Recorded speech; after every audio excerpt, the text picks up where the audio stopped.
A very warm welcome to the students of class 12. This is our class for business studies.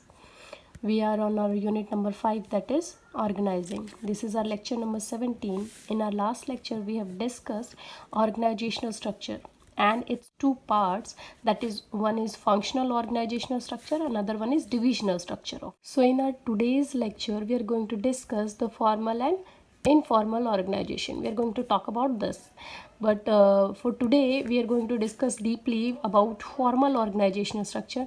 Before we start our topic, that is formal organization, let me tell you what formal relations are. The relation जहाँ पर आप क्या करते हैं, आप individuals के साथ rules regulation में बाउंड होकर के जो है एक रिलेशन को फ्रेम करते हैं. यहाँ पर कोई फ्रेंडली रिलेशन नहीं होता है. Here there is no space for emotion. So as the formal relation indicates, formal organization उन्हीं फॉर्मेलिटीज़ या उन्हीं फॉर्मल बाउंडेशन से बेस्ड हो करके एक ऑर्गेनाइजेशन है. ऐसी तरीके की ऑर्गेनाइजेशनल स्ट्रक्चर है जिसको डिज़ाइन किया गया है ताकि मैनेजमेंट जो ऑर्गेनाइजेशन के गोल्स हैं उनको ठीक तरीके से अटेन कर पाए, अकम्प्लिश कर पाए. मैंने आपको इससे पहले वाले टॉपिक में बताया था फंक्शनल एंड डिविजनल स्ट्रक्चर. ये दोनों के दोनों क्या थे, फॉर्मल स्ट्रक्चर के ही पार्ट थे, जिसमें हमने हर एक इंडिविजुअल का अपना अपना रोल, अपनी अपनी जो रिस्पॉन्सिबिलिटीज़ हैं वो डिसाइड करके उनको दी हुई थी. एंड अथॉरिटीज़ एंड रिस्पॉन्सिबिलिटीज सब लिखी होगी तो वो उन एक्शंस को ही परफॉर्म करेंगे और सबके साथ में एक प्रॉपर कोऑर्डिनेशन जो है हम उसको फ्रेम कर पाएंगे डिफरेंट एक्टिविटीज़ के साथ में, जिसका मेन मोटो क्या होगा, ऑर्गेनाइजेशन के ऑब्जेक्टिव्स को अटेन करना. जैसा कि मैंने बताया कि वो डिज़ाइन किया जाता ताकि मैनेजमेंट अपने अकम्प्लिश्ड ऑर्गेनाइजेशनल गोल्स को क्या कर सके, अटेन कर सके.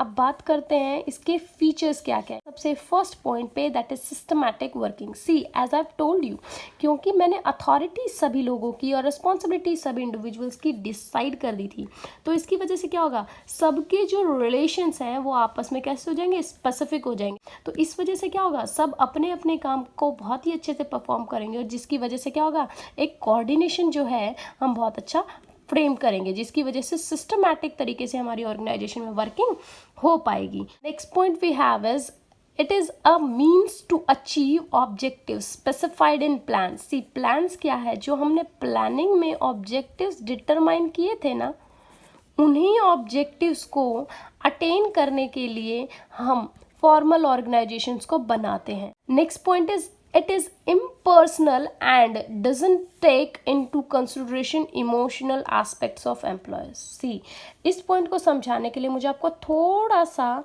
इनफॉर्मल ऑर्गेनाइजेशन के बारे में बताना पड़ेगा. सी इनफॉर्मल ऑर्गेनाइजेशंस क्या होती हैं, इनफॉर्मल ऑर्गेनाइजेशंस वो होती हैं जहाँ पे कोई फॉर्मेलिटीज़ नहीं होती, यानी कि जहाँ पर फॉर्मल रिलेशंस, रूल्स और बाउंडेशंस नहीं होते, जहाँ पर two individuals can share their emotion, share their feeling. तो यही एक चीज़ जो है वो लैकिंग है आपकी फॉर्मल ऑर्गेनाइजेशन में. फॉर्मल ऑर्गेनाइजेशन जो है वो इमोशंस या किसी भी और तरीके के एम्प्लॉयज़ के जो भी प्रॉब्लम्स हैं उनको कंसीडर नहीं करती है. What they actually means to have is their organizational objectives. उनके लिए सबसे इंपॉर्टेंट जो चीज़ है वो है ऑर्गेनाइजेशन ऑब्जेक्टिव्स को अचीव करना, ना कि पर्सनल ऑब्जेक्टिव्स को अचीव करना. इसीलिए वो अपने एम्प्लॉयज़ के पर्सनल रिलेशंस को बिल्ड करने के ऊपर भी बहुत ज़्यादा ध्यान नहीं देती है, ना ही वो इनके इमोशनल बैलेंसेस के ऊपर, एस्पेक्ट्स के ऊपर जो है वो ध्यान देती है. इसी वजह से सुपीरियर सबॉर्डिनेट ही रिलेशन जो है वो हमेशा बन करके रह जाता है. फ्रेंड्स वाला जो रिलेशन है या फिर कोऑर्डिनेटर्स का जो रिलेशंस है वो कभी भी बन करके ऑर्गेनाइजेशंस में बन करके बाहर नहीं आता है. फॉर्मल ऑर्गेनाइजेशंस में हमेशा सुपीरियर सबॉर्डिनेट्स को ऑर्डर करेगा और subordinates are allowed to only follow those orders. Subordinates को सिर्फ और सिर्फ अपनी बताई गई रिस्पॉन्सिबिलिटीज़ को पूरा करना है और सुपीरियर्स को रिपोर्ट करना है. This is what they are meant to do. Otherwise they can not discuss their personal information और their personal doubts to the superiors. Next point is it is designed by top management. See, as I have told you, formal organization जहाँ पर हर किसी का अपना अपना roles and authorities and responsibilities दी जाती हैं. तो यहाँ जब अथॉरिटीज़ मिल रही हैं, अथॉरिटीज़ का मतलब हो गया डेलीगेशन ऑफ अथॉरिटी. जब अथॉरिटीज़ डेलीगेट होंगी तो कहाँ से होंगी, टॉप लेवल से ही डेलीगेट की जाएंगी नीचे वाले लेवल्स को? जिसके पास में अथॉरिटीज़ हैं ही नहीं वो क्या किसी को अथॉरिटीज़ दे सकता है? सपोज कीजिए मेरे पास 100 रुपीज़ हैं, तभी तो मैं किसी को 50 रुपीज़ दे करके ये बोल सकती हूँ ना कि आप ये काम करो। अगर मेरे पास में 100 रुपीज़ है ही नहीं तो क्या मैं किसी को ये बोल सकती हूँ कि आप 50 रुपीज़ ले करके ये काम करो?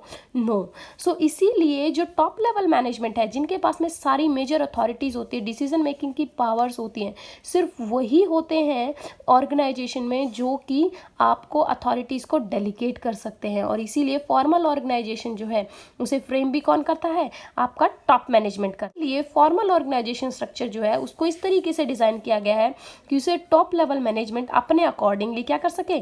कंट्रोल कर सके। Last point in our features of formal organization we have is it is created with the motive of achieving organizational objective, जो कि हर बार से मैं बताती आ रही हूँ आपको। मेरा मेन एम, मेरा मेन ऑब्जेक्टिव क्या होगा, मेरा मेन मोटो क्या होगा? मुझे मेरी ऑर्गेनाइजेशन के जो भी ऑब्जेक्टिव्स मैंने प्लानिंग में सेट किए हैं मुझे उन्हें अचीव करना ही है। Let's get started with advantages of formal organization first. The very first is easy to fix responsibilities as mutual relationship are clearly defined. See, जैसा मैंने बताया कि हर किसी का अपना अपना फंक्शन जो है वो डिसाइड है, तो इसी वजह से क्या होगा, हर एक डिपार्टमेंट के पास में अपना अपना एक फंक्शन है, अपना अपना एक रोल है जो जिसको वही प्ले करेगा। तो इस रोल को अगर वही प्ले करेंगे तो जिसकी वजह से क्या होगा कि उनकी रिस्पॉन्सिबिलिटीज़ और अथॉरिटीज़ भी क्या होंगी, without any restriction, without any messiness बहुत ही इजीली फिक्स की जा सकती हैं। फाइनेंस डिपार्टमेंट का काम जो होगा उसी के अकॉर्डिंग उनके पास में अथॉरिटी एंड रिस्पॉन्सिबिलिटीज़ भी होंगी। अथॉरिटी और रिस्पॉन्सिबिलिटीज़ का ये जो रिलेशन है, ये जो कॉम्बिनेशन है, इसको फिक्स करना बहुत ज़्यादा टफ जॉब नहीं होने वाला है फॉर्मल ऑर्गेनाइजेशन में, क्योंकि यहाँ पर क्या है, एक टॉप में है, फिर टॉप से नीचे आपके मिडिल है, मिडिल से नीचे फिर आपके लोअर्स हैं। इस तरीके से आपके पास में ऑर्गेनाइजेशन का पूरा फॉर्मल स्ट्रक्चर जो है आपने बना के रखा है। तो सबसे पहला जो कंट्रोल आएगा वो टॉप मैनेजमेंट के हाथ में आएगा, उसके बाद जो कंट्रोल आएगा वो आपके मिडिल लेवल मैनेजमेंट के हाथ में आएगा, then last one is your lower level management जो है। इसी तरीके से हम रिस्पॉन्सिबिलिटीज़ और अथॉरिटीज़ को भी डिवाइड करते हैं। तो ये काफ़ी क्लियर एक पिक्चर जो है आपके सामने ऑर्गेनाइजेशन का बन करके आ जाता है। Next point we have is it helps in avoiding duplication of work. See, जैसा कि अलग अलग डिपार्टमेंट बन गया, अलग अलग तरीके से सबके अपने अपने फंक्शंस और रिस्पॉन्सिबिलिटीज़ डिवाइड हो गए, तो जिसकी वजह से क्या होगा, कोई भी डुप्लीकेशन ऑफ एक्शंस नहीं होगा, कोई भी काम दोबारा से परफॉर्म नहीं होगा, एम्बिग्युइटी ऑफ रोल जो है वो नहीं होगा। क्यों नहीं होगा? क्योंकि मेंबर्स जो हैं अपना अपना रोल, अपनी अपनी ड्यूटीज़ को काफ़ी अच्छे से प्ले करेंगे और सब अपनी अपनी ड्यूटीज़ को ही परफॉर्म करेंगे, कोई किसी और की ड्यूटीज़ को परफॉर्म नहीं करेगा। Because marketing department is meant to be only for marketing strategies, यानी कि इनका काम सिर्फ और सिर्फ किस तरीके से प्रोडक्ट को प्रमोट करना है, किस तरीके से प्रोडक्ट की सेल्स बढ़ाना है, इसी रिगार्डिंग सोचने का है। जबकि फाइनेंस डिपार्टमेंट का काम सिर्फ और सिर्फ इस बात पे सोचने का है कि किस तरीके से मोर सोर्सेज ऑफ फाइनेंस हम जनरेट कर सकते हैं on less cost and we can invest more, we can get more outputs from the our invested points. I mean invested money से हम कैसे ज़्यादा से ज़्यादा इन्वेस्टमेंट रिटर्न्स ले सकते हैं और कैसे मिनिमम कॉस्ट के ऊपर हमें मैक्सिमम अमाउंट जो है मार्केट से रेज करने मिल सकता है। इसी तरीके से आपके जो डुप्लीकेशन ऑफ एक्शंस हैं वो यहाँ पर परफॉर्म नहीं होते हैं फॉर्मल ऑर्गेनाइजेशन में, जो कि इसकी एक एडवांटेज है। Next point is unity of command. See, unity of command जो मैंने आपको प्रिंसिपल्स ऑफ मैनेजमेंट में समझाया था स्टूडेंट्स, रिमेंबर हेनरी फियोल के यूनिटी ऑफ कमांड वाला प्रिंसिपल, जो क्या कहता है कि ऑर्गेनाइजेशन में जो टॉप मैनेजमेंट है वो आपको कमांड करेगा मिडिल वाले को, मिडिल वाला जो है वो कमांड करेगा किसको, लोअर लेवल को। और इसी तरीके से ये जो यूनिटी ऑफ कमांड है ये मेंटेन्ड रहती है फॉर्मल ऑर्गेनाइजेशन में। क्यों? क्योंकि यहाँ पे फॉर्मल रिलेशन बिल्ड है। Top management are meant to give the responsibilities to the lower one and then to the lower one. इसी तरीके से रिस्पॉन्सिबिलिटीज़ जो इनको लेड की गई है डाउन वाले को, वो ऊपर वाले को अपनी अकाउंटेबिलिटी देंगे, आंसरेबिलिटी देंगे और उससे ऊपर वो देंगे, फॉरवर्ड करेंगे। तो ये जो रिलेशन है एक यूनिटी ऑफ कमांड का, वो काफ़ी अच्छे से हम मेंटेन करते हैं फॉर्मल ऑर्गेनाइजेशन में।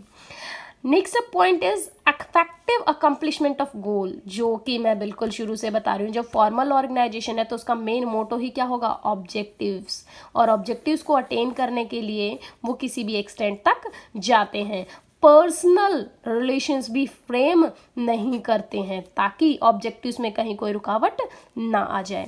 Last point in our advantages we have is provide stability in organization. Organization में स्टेबिलिटी लेके आता है। अब ये स्टेबिलिटी क्या होती है? स्टेबिलिटी का मतलब होता है कि जो बिहेवियर होगा ना एम्प्लॉयज़ का, वो काफ़ी फेयर होगा, प्रिडिक्टेबल होगा, सिंस क्योंकि उनके स्पेसिफिक रोल्स जो हैं बनाए गए हैं, फाइनेंस का है, HR का है, मार्केटिंग है, इनके सबके स्पेसिफिक रोल्स बनाए गए हैं।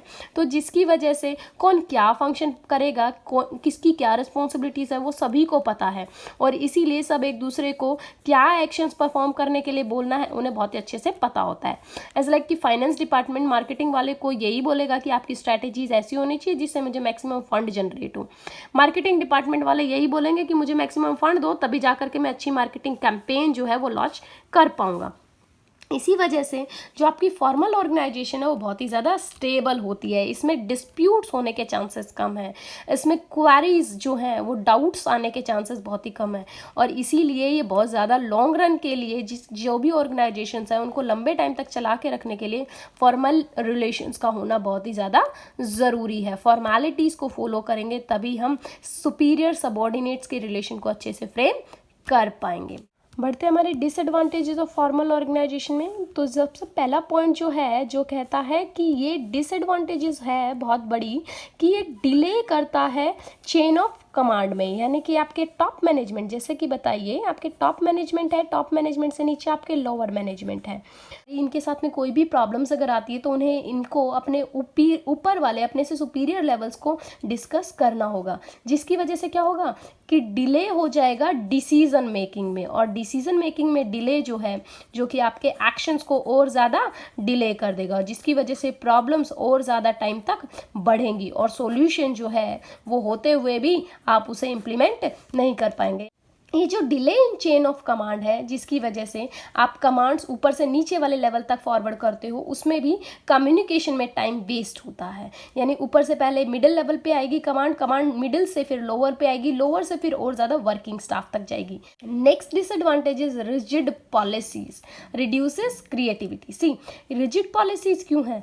क्योंकि फॉर्मल ऑर्गेनाइजेशन है जिसके अंदर की हर किसी का अपना अपना रोल डिसाइडेड है, जबकि कुछ इंडिविजुअल्स ऐसे भी हो सकते हैं, जैसे सपोज कीजिए मेरे पास एम्प्लॉय ए है जिसको कि मैंने फाइनेंस डिपार्टमेंट में रखा हुआ है, एम्प्लॉय बी है जो कि मेरा मार्केटिंग डिपार्टमेंट में है, एम्प्लॉय सी है जो कि मेरा HR डिपार्टमेंट में है। ओके, क्योंकि मैंने सबकी अथॉरिटीज़ और रिस्पॉन्सिबिलिटीज़ रिस्ट्रिक्ट करके रखे हैं, इसीलिए अब कोई भी एक दूसरे के डिपार्टमेंट्स में इंटरफेयर नहीं करता है, ना ही एक दूसरे को कोई भी सजेशंस या कोई भी फीडबैक्स देता है, जिसकी वजह से क्या होगा कि क्रिएटिविटी जो इंडिविजुअल्स की है, जैसे सपोज करो कि आपका फाइनेंस डिपार्टमेंट के जो इंडिविजुअल्स हैं उनके पास में कोई क्रिएटिव आइडिया है कि किस तरीके से अच्छी मार्केटिंग स्कीम्स को हम लॉन्च कर सकते हैं विद मिनिमम इन्वेस्टमेंट, लेकिन वो उन्हें नहीं दे सकते। क्यों नहीं दे सकते? क्योंकि इनका काम क्या है कि सिर्फ फाइनेंस डिपार्टमेंट तक ही है, तो इन्हें सिर्फ और सिर्फ फाइनेंस को अंडरटेक करना है, ना कि मार्केटिंग डिपार्टमेंट में कोई भी अपना इंटरफेरेंस रखना है। और ऑर्गेनाइजेशन की इन्हें रिजिड पॉलिसीज की वजह से डिफरेंट जो हमारे एम्प्लॉयज़ हैं